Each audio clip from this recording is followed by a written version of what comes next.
Okay, guys, so I am going to talk about understanding evaluations in public schools, and I'm going to try to remember that I'm wearing a microphone so that I talk in a low conversational voice instead of yelling at you, because I feel like this will be a lot on the recording. My name is Kelsey Tice. I'm one of our special services coordinators. I oversee our SDC program, our early childhood program, and then the evaluation team, which is the art facilitator. No, I got rid of that. I'm so sorry. The school psychologists and the educational diagnosticians. So I'm subbing in for Siri tonight because she ended up with a conflict. I am a school psychologist myself by trade. I served the district for a number of years as a school psych before I took over a leadership position. So I'm going to talk to you a little bit about evaluation. At the last CPAC meeting, we had a lot of parent questions about evaluation and those processes. So we wanted to give an opportunity to do an overview of that and answer any questions that you guys may have. So our learning objectives for this evening, we will briefly discuss Child Find. We will discuss full and individual initial evaluations and reevaluations, and then we will discuss outside evaluations. So either those that you seek on your own, or if we engage in an IEE, which we will talk about in a second. So Child Find is our legal mandate to find children in the community who are suspected of having a disability or may need special education services. So that means that it is our burden to put out a process for helping find those children, helping the community know they can refer children. And on the early childhood side of things, we actually do a process, we should do it every fall and spring, where we have to send out mailings to all kinds of centers in the community, different resources, hospitals, jails, if there's a jail in your school district, there's all kinds of different things. And that's our legal burden to make sure that our information is out there to help people know how to find us, so that we can help you identify your child if we suspect your child of having a disability or needing services. So any of you that have a child in special education, you have gone through this process with us through Child Find to identify that disability and help identify those needed services. Who can refer a student? Really anyone. You as the parent would obviously want to be one of the biggest individuals that can refer the campus. The teacher may have a conversation with you or with the campus committee, an administrator, counselor, etc. Even a community member. Your pediatrician can call us and say, hey, I have this patient and I think that we need to do a Child Find eval, right? A community agency can call us. So there's a number of individuals that can let us know or can refer a student, and then we kind of do an intake and pick up from there on what we need to do to move forward. So how can you request an evaluation? It's a question that we get a lot. So typically we would just ask if you think your child might need an evaluation, email your campus principal or assistant principal or the teacher. Let them know. If you email them, letting them know, they'll get the email to the right people, and then we'll kind of start the process from there. You can have a verbal conversation with the teacher, but it's always really helpful if we have an email just for keeping track of what the concerns were or when we had that conversation. But if you have any concerns about your child needing an evaluation, just let your admin know, and then they kind of get things to the right place, and we call you or email you. We seek the information from you directly to understand what your concerns are, and then we kind of go from there. Does anyone have any questions about this? No? Okay. Okay. So for an initial evaluation, so that's when we're evaluating a student for the very first time. So we're under that Child Find mandate. We're looking for a possible disability, and we've never tested before. There's 3 different big timelines involved in that legal process. So the first one is a 15 school day timeline. So say I, as a parent, email my campus principal and say, hey, my child is having a really hard time with reading. I'm really concerned. I think we maybe need to look at an evaluation. Those words trigger a 15-day timeline. That's you letting us know that you think we need to look at an evaluation for a possible disability.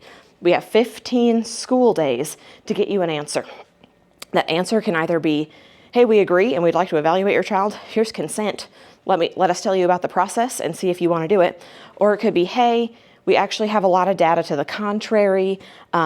Here's our data outlining that we really don't think this is a disability, and here's what we'd like to do instead, which is called a prior written notice. They're both technically a prior written notice, but one we'll refer to as a consent. So if we give you a consent, that means, hey, let's go, let's do this evaluation. If we give you a PWN, like one-page document, that means we don't quite suspect it at this time, and we have some good data to show you why we don't quite suspect that. But typically we have steps on there like other things that we're doing or willing to do, like some monitoring or trying 504 or trying interventions, whatever. We typically have something there like, hey, we'd like to do this for this reason, to try this. And then we kind of have that conversation back and forth. Does that make sense? Okay, so that one is school days, okay? 15 school days. Then if we give you consent and you're like, yes, thank goodness, I really want to do this too, let's do it. That starts a 45 school day timeline. So an initial evaluation is 45 school days with a tiny exception at the end of the year. Long story. So call TEA. So mostly 45 school days. So emphasis school days. So any day that we are not in school does not count as a day. I say that because as parents that go through the process, we very quickly have some things that feel like a very long process to a parent, right? It feels like, gosh, we talked about this ages ago. We're just now doing this. 45 school days is about 9 weeks. And so it's a decent amount of time. So please know that that is a legal timeline. It really is needed. We really do use it. It helps us not have to rush with our data collection. It helps us be able to gather data over time, observe in different settings over time, follow up on things that don't quite look right or maybe are discrepant. So we really do use that time, but it can feel like a long time. Once we've completed that evaluation, we send it to you. We say, parent, we've done your evaluation. Here's what we found. And here's what we'd like to do to review it. So we owe you an initial ARD meeting now, right? We've completed an initial evaluation, so we have to have an ARD. The ARD goes by calendar days. So now we have 30 calendar days to hold a meeting. So that one, especially this time of year when we have breaks, goes by very quickly, right? So some of them go by very slowly and then some go by very fast. So we would have 30 calendar days to then hold an ARD to talk to you about our findings, and if we're proposing an IEP, to go over that proposed IEP with you. You would receive the FIE before that to review, and then you should also receive a draft IEP for proposing an IEP. Does anyone have questions about those timelines? Yes? If your child's already in the system evaluated for column A challenges, and now we're adding on, is it start? No. So we only get one initial. So the initial is only the very first time. Yes. Oh, no, you're good. No, it's okay. Because some people will be like, oh, well, we're looking at this for the first time. But like once we've hit the child find mandate of that very first evaluation, everything is gravy after that, right? Like we get to make all of our own decisions about timelines after that. So yes, once you're in, then we go through a different process. Yes, you've been found, and so now your ARD committee decides your timelines. Yes. So, but for the initial finding, right, the initial mandate, these are our timelines. Do these make sense? Does anyone have questions? Okay. So then, so our types of evaluations, the first one is a full and individual initial evaluation, which is like what I just outlined, that first time, right, that child find mandate.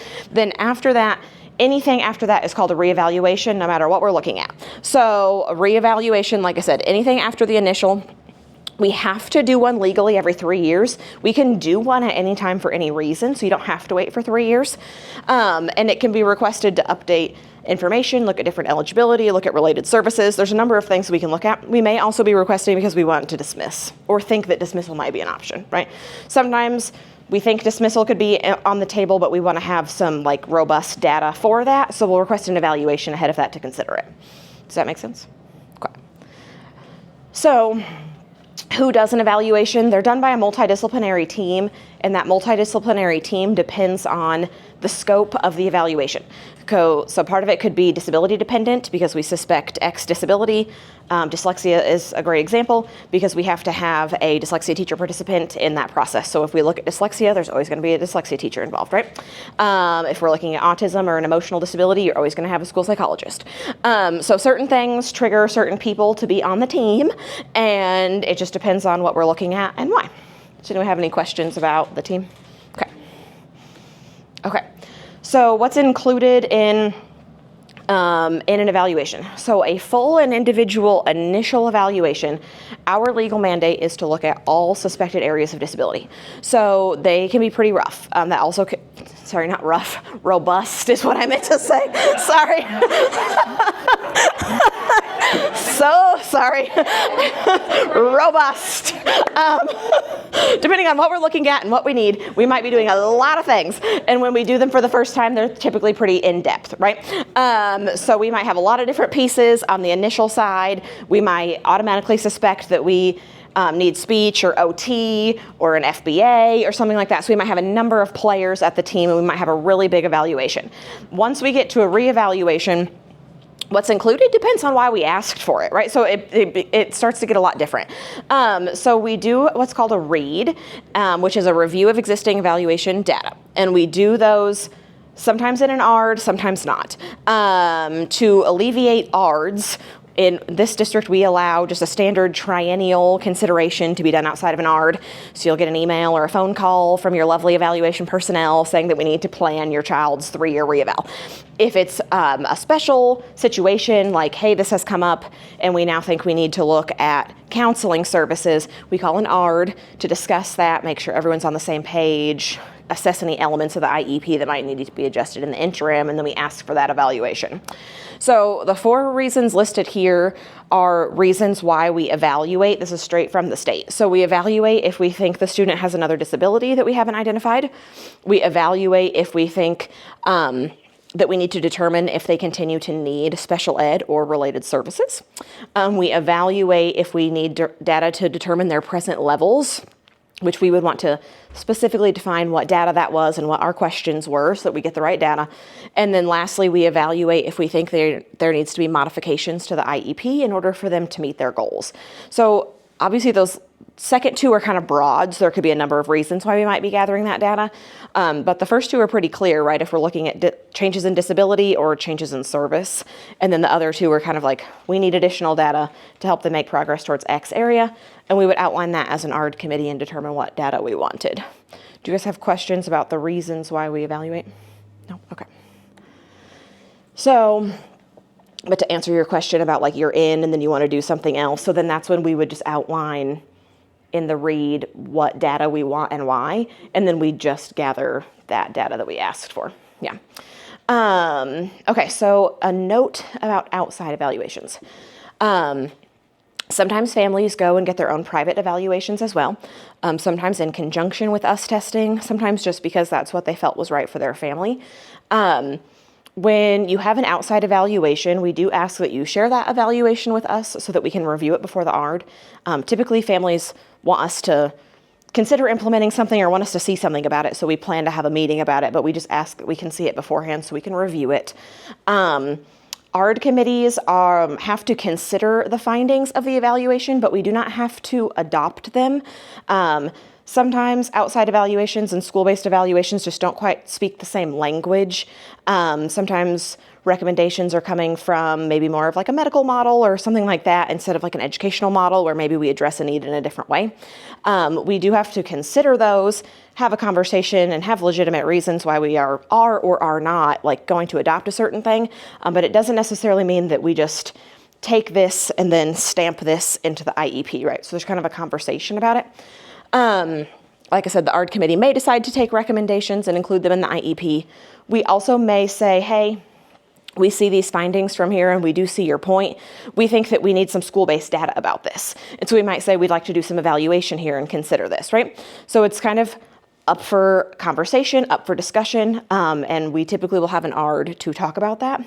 The reminder that we put here is just private evaluations and school-based evaluations often have a different scope. They also are like diagnosing, if you will, out of different entities. So private evaluations diagnose out of the DSM, but school-based evaluations identify under IDEA. And so DSM criteria doesn't match IDEA eligibility. And so sometimes things over here just don't match over here, and it's not that we aren't willing, it's just that sometimes the thing over here just doesn't communicate with the thing here, and so we try to do the best that we can to like find a middle ground. Does that make sense? Yeah. I've had parents ask, should I go get get a private evaluation before I ask the school to do an evaluation? So for the microphone, the question is, should I get a private evaluation before I get a school-based evaluation? Yes. If they're new to everything and they don't know Yes. which direction to go first. Personally, I would say no. You're going to be out the money for that, and if you want it, that's totally fine. However, there are some constraints. A lot of the tests that we give can only be given once a year and for standardization purposes. So when we have things going on where maybe they just had a private eval, that limits what we can do in the school. Also, just like getting all the private evaluation, like I said, it doesn't necessarily just translate over to here. So there's typically still things that we need. Sometimes then we're just putting your student through other testing when maybe they've already gone through testing. And we'll do what we need for a school-based eligibility. So it doesn't necessarily like speed up anything. It's really more like if you want the knowledge, but if you do want the knowledge, we really need to know about it because otherwise we could have standardization issues. Like when we're working with students and they are eerily familiar with a certain very particular measure, and then we find out that they just did it a month ago and everything that we just did doesn't count now, right? So just let us know for sure if you want to, but you don't need to. We'll do everything that we need for our end, and we'll give you a pretty comprehensive evaluation. Yes. Can you give us a guideline, or what, will you give us what you are looking for if we go to you first and then do, because, I mean, obviously, like we were just talking about, funding is an issue, and sometimes you don't have the staff to do it. So would it be helpful to go to you first and ask, what points are you looking for, and then, seek someone else, I will say, wish Dr. Knoll was here to hear me say it. Our evaluation staffing isn't a problem. So just so you know, we have the staff. I know a lot of times it feels like we don't have what we need, or maybe we're at a loss, but we have the staff. So never worry about that. We've got a good group of people, and we're getting the job done. It's up to you. However, at the end of the day, when someone diagnoses out of the DSM, like I said, it still doesn't translate to IDEA. So either way, we're going to have to pull data, write things up. We still have to get consent from you and go through kind of the same whole process. So on our end, like unless you're really just interested in the private evaluation scope, we really don't need you to do it, and we'll do it and we'll take care of you. It's really more like parental preference and just collaboration along the way if that's what you choose to do, so that we can make sure we're keeping with standardization. Yeah. Just Yes. to be clear, there's nothing a private evaluation can do that you all cannot. I mean, they sometimes give a broader scope of measures than we will in the school, but we can do everything that we need to for our 13 eligibility categories. Anything they give, we could hypothetically be trained on it. Like I'll say there's a test of executive functioning called the DCEFs. They might give it a lot in the private clinic. I can do it, and I've given it before. Most of the time I don't need to give it in the school because I can get my data another way. Because the difference between the school or the private clinic and the school too is that we have this very learning rich environment where we can get a lot of data naturally, right? Through classroom observations, teacher reports, quick data analysis, that when you're in the clinic, like that isn't as readily available. And so hypothetically, anything they give, we can give. But sometimes we just don't need to do all of that to establish an educational eligibility and have enough data to draft an IEP. Does that make sense? Yes. Okay. And then it's also less testing on the kid too. So, yeah. Were you going to ask another question? Oh, sorry, I thought you were. Okay. Okay, so I talked to you guys about DSM, IDEA. They're just a little different, right? Okay. So quick note about disagreement. So if you as a parent ever disagree with our findings, maybe you disagree with our recommendations, eligibility, etc., which is totally fine, you have the legal right to request an IEE, which is an independent educational evaluation. And so that's at no cost to you. That's your legal right to request it. We take care of that. And you're able to choose your provider within some parameters. Our primary parameters would just be that like they have to be credentialed to do the thing that you're contracting with them to do, and roughly within market rate of what is the going rate for that task. The IEE will cover the same thing as the district evaluated. So if we did an evaluation that looked at like these 5 things, then the IEE can pick up those same 5 things. And those are handled through Siri Marcourt, our assistant director. So typically when we have a parent that doesn't agree, I always just say, hey, go ahead and just email Siri, let her know what your concerns are. She'll take you from there. And then she'll take you through that process. And just like with an outside evaluation that a parent provides to us, with an IEE, we have to consider the findings, but we don't have to adopt all of the findings. So again, it's just about kind of building that bridge, collaborating, and making sure that we're all, following the data and what's best for the student. Do you guys have questions about disagreement? Yeah. Don't you guys provide some providers, like give a list of Yeah, providers? we definitely can tell you like ones we've used in the past or that are like frequently used. Yeah, for sure. Yeah, we have some ones that are pretty consistently used by our families. Okay, so we've made it to the last slide, which is questions. Do you guys have any other questions about the evaluation process?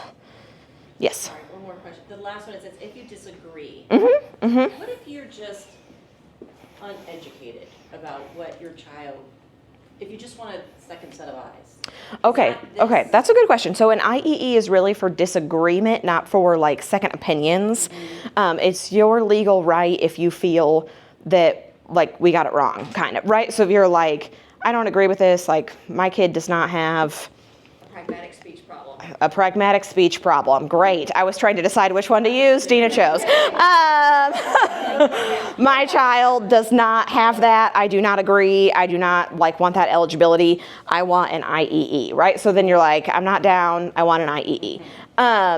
Hypothetically, they're not really intended just for like, I want another opinion. However, Siri is really good about working with families about like what is going on or what the problem is, and then we can kind of, navigate from there. But it is technically there as an avenue for managing like disagreement. Where does an advocate fit into this? Ooh, well, tell me more. So you have people who have that as a part of their skill set, or Mm-hmm. is that more of a second set of eyes? Oh, well, it could be. It's up to you as a parent. Yeah, I mean, sometimes just consulting with someone can be helpful for parents, for sure. It's totally up to what the parent feels they need to do. If they feel like contracting with someone to look at it again or help them advocate or maybe navigate that process, then yeah, that's totally a great option for you to use. For the record, I'm very happy with this. I'm learning. But you bring up a good point. So, not understanding the evaluation. This district does something very nice for parents to help them understand the evaluation. They meet with the parent. Oh, we sure do. We sure do. We expect it. I was like, what do we do, Dina? Please take advantage of meeting before the. Yes. If you ever have an evaluation, so my team knows that they're expected to go over results with parents. We get a lot of parents that'll just say, hey, email me, I'll read it and let you know. But if you are like, I just really don't understand, they will sit down with you, they will go over it. They love to do that. That's what they're supposed to do. That's part of their job. And they will help you in any way. And I will also say too, if you ever have a question or you're just not really sure, you can always contact one of us, right? And maybe just say hey, I met with Marissa Adams at BKF Middle School, and I just have a couple questions. Could I talk to someone else? And we'll make sure we're available to help you or help you understand, and go from there. I just said Marissa because I know you said you were at BKF Middle School. So, but yeah, so we're always willing to help in any way. Thank you. Yeah, you're welcome. Any other questions? No. Okay, great. Well, Oh yeah. so what if the school, you're requesting an evaluation, and the school says, well, we don't really think we need to do that. We don't really think, she needs that. But yet the teachers are telling you that they're what they're seeing, Mhm. but the school still doesn't think that. Mhm. Can I go to you? Can I come to you guys? Yeah. You can always reach out. So I have definitely talked to parents before. So sometimes we'll receive evaluation requests, and the school committee that reviews those, maybe they decide as a whole that we don't need to move forward with an evaluation. There can be a number of reasons why we decide that. Sometimes when we look at data as a whole, like progress monitoring data, student observations, time at school, age, grade, there's a number of things that we look at, right? And sometimes the committee as a whole, which includes administrators and things like that, may think like, gosh, I just don't know that we're at the point of an evaluation yet, right? So we may say, hey, we'd like to hold off, and we may send a PWN. Sometimes, parents then come back and are like, no, I really, I'm having issues with this, et cetera.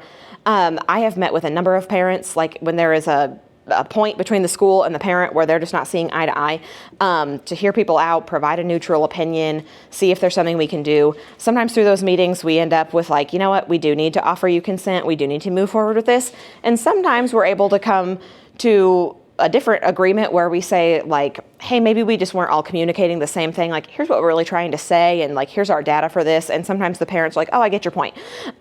So it just kind of depends, but I've done that plenty of times in my job. Like as the supervisor for the girls, they'll typically let me know like, hey, this family might not agree with this, or they emailed me and they don't agree with this, and I'll say, if you want to let them know to contact me, like I'll hear them out as a neutral opinion. We'll see what we can figure out. So we're always here to do that for you. I would say we're a very collaborative team. I've worked in a lot of districts, and I'm pretty proud of like what we put forth for parents. And we're pretty good about finding a way to work with you if the data suggests that we need to move forward. So if you ever have a concern, please let us know, and we can definitely help. Yeah, there's a number of people that we can talk to and things we can do. Yeah. School's not your last stop, right? You can go. Take a picture of Yeah. Yeah. Sometimes it just takes another set of eyes of like, hey, I hear your opinion here, but the parent's saying this and we really understand this, and let's just take a look, or, it just depends, but yeah. If I could just add a note on where does the advocate step in? Mm-hmm. We've used an advocate before at this district and another district, nothing that this district was doing, but just for education, for understanding